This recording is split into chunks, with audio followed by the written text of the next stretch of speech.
Hi viewers, welcome to our channel. ప్రస్తుతం మనతో ఉన్నారు ఎంఎస్కే కన్స్ట్రక్షన్స్ అధినేత జయంత్ రెడ్డి గారు. నమస్తే సార్. హైదరాబాద్లో ఆంధ్రప్రదేశ్ రాష్ట్రం చూసుకుంటే గవర్నమెంట్ మారిపోయిన తర్వాత హైదరాబాద్లో సీమాంధ్రలో పెట్టుబడులు తగ్గిపోయాయా? పరిస్థితులు ఏ విధంగా ఉన్నాయంటే ఏం చెప్తారు సార్?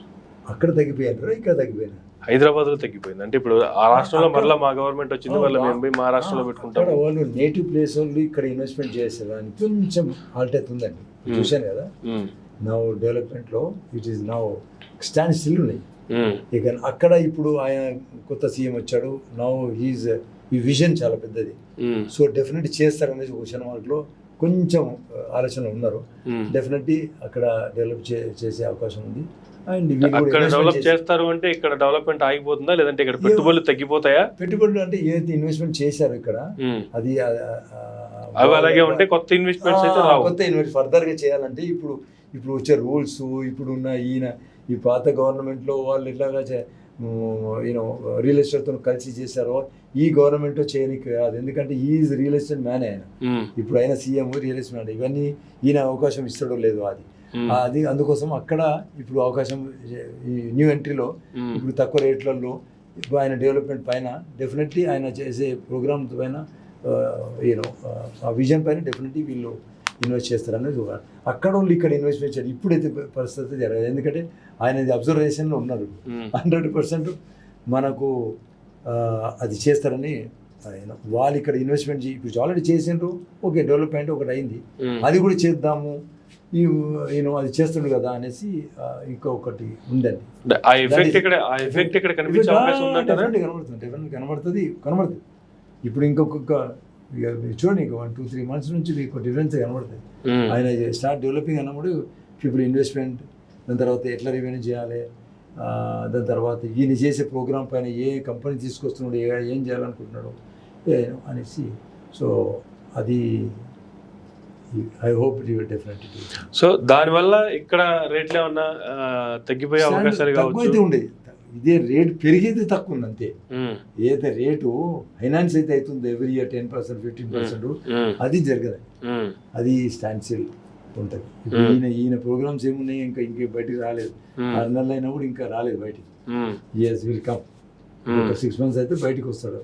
ఆయన ఏం చేస్తుండో, ఈ సపోర్టింగ్ విత్ రియల్ ఎస్టేట్ చేయగలుగుతాడా, ఆయన ప్రీవియస్ గవర్నమెంట్ లా కుదిరి ఏమైనా బేనామీని పెట్టి చేయగలుగుతారా, ఇంకా ఏం ఆలోచన, ఇవన్నీ ఆ ప్లానింగ్ అన్నీ ఆ కమిషన్ అంతా ఉంది ఆయన బ్యాక్గ్రౌండ్ చూడాలి. దానిపైన బేస్డ్ ఆన్ దాట్ మళ్ళీ వేరే వాళ్ళు పాయింట్అవుట్ చేయకుండా ఎలా చేయాలి అనేసి అన్నీ జాగ్రత్తగా ఇప్పుడు ఏదైతే ఆయన పాయింట్అవుట్ చేసి ఆయన కూడా పాయింట్అవుట్ చేయదు అదే పాయింట్ పైన. సో ఇవన్నీ ఆలోచనలు ఉన్నాయి. So but as on today it is stand still. Not real estate రంగం వృద్ధి చెందడానికి కావచ్చు, లేదంటే పెట్టుబడులు పెంచుకునేదానికి కావచ్చు, 2 రాష్ట్రాలు కలిసి పనిచేసే అవకాశాలు కూడా ఉన్నాయంటారా ఈ రియల్ ఎస్టేట్ రంగానికి సంబంధించి చూసుకుంటే? ఇప్పుడు ఆయన ఒకటే పార్టీలో ఉన్నారు. ఒక రోజు అండర్స్టాండింగ్ అయితే ఉంటుంది. సెంటర్ నుంచి ఎంత గుంజానో ఈయన కూడా ఆయనకు రికమెండ్ చేయగలుగుతాడు, ఈయన ఆయనకు చెప్పగలుగుతాడు, ఆయన నేను చెప్పగలుగుతాడు. ఎందుకంటే ఆయన శిష్యుడే కదా. సో డెఫినెట్లీ ఆ అండర్స్టాండింగ్ ఉంటుంది. ఇప్పుడు మర్చిపోరు, ఎందుకంటే పొలిటికల్కు బ్రేకింగ్ ఇచ్చాడు కదా. అందరూ సపరేట్ అయిపోయినందుకు ఆయన వెళ్ళిపోయాడు, చంద్రబాబు నాయుడు వెళ్ళిపోయాడు, ఈయన ఇక్కడ ఉండిపోయాడు, ఇంక వేరే సోర్స్ లేదు కదా ఆయనకు. సో అందుకో ఇక్కడ జాయిన్ అయిపోయాడు ఏదో పార్టీలో. సో ఈ పార్టీలో వర్క్ చేశాడు, ఈ came out of flying colours వచ్చాడు. సో ఇక డెవలప్మెంట్ కూర్చోవాలి. ఇంకా డెవలప్మెంట్ లేదు. ఆ గవర్నమెంట్ ఏం చేసింది, ఈ గవర్నమెంట్ చేసింది, ఇదేంటి, ఈ ఘాటా ఏమైంది, ఆ జరిగింది, ఇవన్నీ సెట్ చేయడానికి టైం అయింది. ఇంకొక స్పోర్ట్స్ మినిస్టర్ రాలే, ఇంకొక ఎడ్యుకేషన్ మినిస్టర్ రాలే, ఇవన్నీ జరుగుతున్నాయి. ఇంకా అన్నీ ఇంకా చేయాలి ఇవన్నీ. Has to do it. చేస్తాడేమో. So hope for the best అని చేయడాన్ని చేయకపోతే కష్టం అని అండర్స్టాండ్. ఎందుకంటే ఏదో మాట్లాడుతున్నాడో ఆయన చేయాలి. అది చేస్తా ఇది చేస్తా అన్నప్పుడు హ్యావ్ టు డూ ఇట్. ఇప్పుడు ప్రీవియస్ గవర్నమెంట్లో మీకు అది ఫ్రీ ఇచ్చాను, ఇది ఫ్రీ ఇచ్చాను, ఎలక్ట్రికల్ వాటర్ ఫ్రీ అంటే దాన్ని తీస్తా ఉన్నాడు. ఇప్పుడు జనానికి ఏమి ఎఫెక్ట్ అవుతుంది, నాకు ఏమని చేశారు, ఎక్కడి నుంచి తీసుకొచ్చాను, నాకైతే ఇస్తున్నావు అది ఫ్రీగా అన్నట్టు వాళ్ళ ఆలోచన. ఇప్పుడు అవన్నిటికీ జనానికి కన్విన్స్ చేసుకుంటా ఆయన వెళ్ళాలి. సో ఇవి ఒక పరీక్ష. సెకండ్ పరీక్ష డెవలప్మెంట్. ఫర్దర్గా హై లెవెల్గా డౌన్ టౌన్ లాగా సిటీని ఇంకా ఫర్దర్గా హై రైజింగ్ బిల్డింగ్స్ ఇలాగ పర్మిషన్ ఇచ్చుకుంటా డెవలప్మెంట్ చేసుకుంటా మళ్ళీ ఫారెన్ కంట్రీస్ కంపెనీస్ ఇంకా చేస్తుంటే ఇక ఫర్దర్గా ఇంకా ఈయనకు అవకాశం ఉంటుంది. ఇంకా వేరే ఇక్కడ వాళ్ళు ఇంకా వేరే స్టేట్ పోకుండా ఈయన ఇక్కడనే ఆంధ్ర అయినా సరే, తెలంగాణ సరే, గుజరాత్ అయినా సరే, ఏ స్టేట్ మన దగ్గర అంతా మిక్చరే ఉన్నారు అంతా టోటల్ నేను. సో అది ఇక్కడనే ఉండిపోతారు 100%. అది జరిగినీకి కుదరదు. ఇక ఆయన డెవలప్మెంట్ పైన ఈ హెస్ టు డూ ఇట్. ఆ డెవలప్మెంట్ పైన ఇక రియల్ ఎస్టేట్ అను definitely it develops it. So మనము only hope for some time, wait and watch. ఈ తొందర చెప్పేసుకొని మళ్ళీ మనం పప్పులో కాలేసినట్టు అంటే you should not wrong step వేయకుండా అనేసి జనం ఆలోచిస్తారు. మరి సరుకులు అయితే చెప్పుకుంటున్నాం, మనం ఏం చేస్తే బాగుంటుంది, చేస్తాడు, హోప్ ఉంది, సెంట్రల్ గవర్నమెంట్ సపోర్ట్ ఉంది, ఇవన్నీ రూమర్స్ అన్ని ప్రతి తీర ఇదే మాట్లాడుతున్నాం. లేదా తీసుకుందాము, కడదాము, నేను ఇన్వెస్ట్మెంట్ పర్పస్ అని కంపెనీస్ యూజ్ చేద్దాం, పెడదాము అనేసి అనే ఆలోచన ఉన్నాయి. ఓకే, సో ఇవి రెండు రాష్ట్రాల డెవలప్మెంట్కి ఉపయోగపడే అంశాలు అంటారా? 100% అండర్స్టాండింగ్ అయితే ఉంటుంది. రెండు రాష్ట్రాల మధ్యలో కూడా ఈ అండర్స్టాండింగ్ అయితే ఉంటుంది. ఏదన్నా వచ్చినా సపోజ్ ఆ స్టేట్కి వచ్చినా ఈ స్టేట్ కూడా ఈయన ఇక్కడ కూడా పెట్టడానికి కూడా అవకాశం ఉంటుంది. అది డెఫినెట్ ఆయన ఫస్ట్ సెల్ఫిష్గా ఉంటాడు. డెఫినెట్ ఆయన గురు అన్నప్పుడు డెఫినెట్ ఆయన చేయాలి ఆయన స్టేట్కి. దాని తర్వాత ఇవి ఆ ఫైట్ ఉండదు. ఏదంటే ఈ డిఫరెంట్ పార్టీస్ కాదు వీళ్ళు. ఈ రోజు డిఫరెంట్ పార్టీస్, ఈ రోజు అగేన్స్ట్ పార్టీసే. ఇంకా కాంగ్రెస్ అండ్ బీజేపీ తెలుగుదేశం ఒకటే పార్టీ.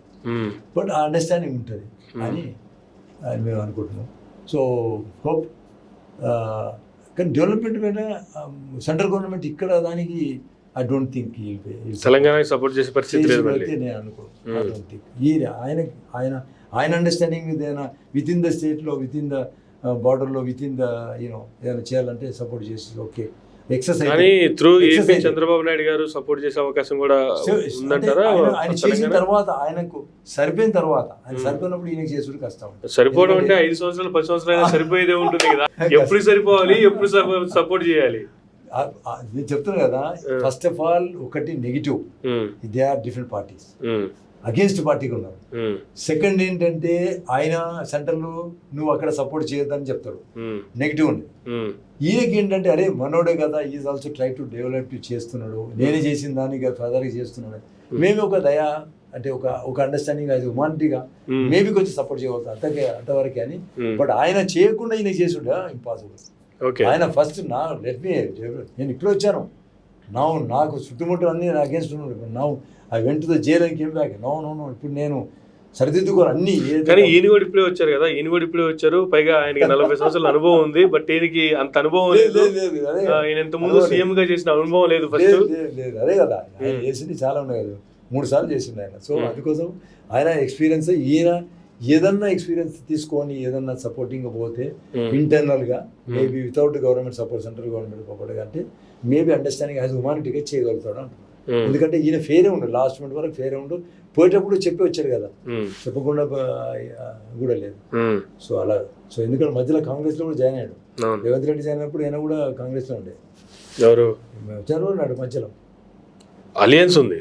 అలియన్స్ అప్పుడు బీజేపీతో పోయిన తర్వాత ఇప్పుడు ఈయన 2018 ఎలక్షన్స్ లో కాంగ్రెస్ తో అలయన్స్ తో తెలంగాణలో ముందుకెళ్లారు. సో ఆయన ఇప్పుడు ఇద్దరు కలిసి ఉండేప్పుడు. సో ఆయనకు అర్థమైందంటే సెంట్రల్ గవర్నమెంట్ ఇంకా 10 ఏళ్ళు ఉంటాయేమో అనేసి ఆయన చేంజ్ అయిపోయాడు.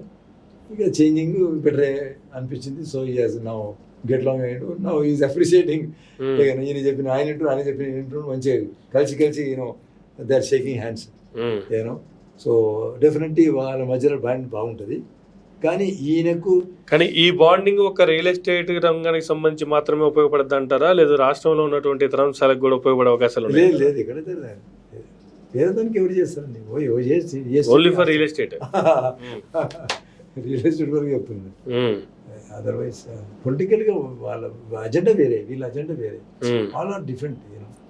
వాళ్ళు అంత నెగిటివ్ మాట్లాడారు, సెంట్రల్గా అగేన్స్ట్ మాట్లాడాలి, సెంట్రల్ అగేన్స్ట్ స్కీమ్స్ అగేన్స్ట్ మాట్లాడతారు. ప్రతి ఒక్కటి అగేన్స్ట్ అన్నప్పుడు ఆయన చంద్రబాబు నాయుడు అగేన్స్ట్ పోలేడు కదా, because is bound to it.